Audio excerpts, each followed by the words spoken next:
अपनी चिट्ठियों में मीर के अशार लिखती है, तू अपनी चिट्ठियों में मीर के अशार लिखती है, मोहब्बत के बिना है जिंदगी बेकार लिखती है। तेरे खत्तो इबारत है वफादारी की कस्मों से, जिन्हें मैं पढ़ते डरता हूँ वही हर बार लिखती है। तू पैरोकार लैला की है, शीरी की पुजारन है, मगर तू जिस पे बैठी है वो सोने का सिंहासन है। तेरी पलकों के मस्कारे, तेरे होठों की ये लाली, ये तेरे रेशमी कपड़े, ये तेरे कान की बाली, गले का ये चमकता हार, हाथों के तेरे कंगन, ये सब के सब है मेरे दिल मेरे एहसास के दुश्मन। वाह वाह वाह वाह वाह।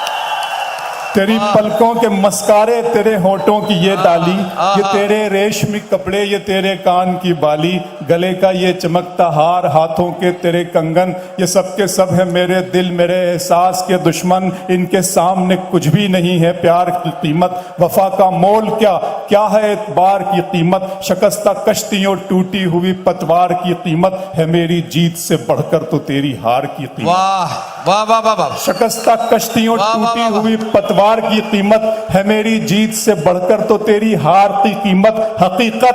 हकीकत खून के आंसू तुझे रुलवाएगी जाना, तू अपने फैसले पर बाद में पछताएगी जाना। मेरे कांधे पे छोटे भाइयों की जिम्मेदारी है, मेरे माँ बाप बूढ़े हैं, बहन भी तो कंवारी है। बरहे न मौसमों के वार को तू सह न पाएगी, हवेली छोड़कर एक झोंपड़े में रह न पाएगी। अमीरी तेरी मेरी मुफलिसी को छल नहीं सकती, तू नंगे पाँव तो कालीन पर भी चल नहीं सकती।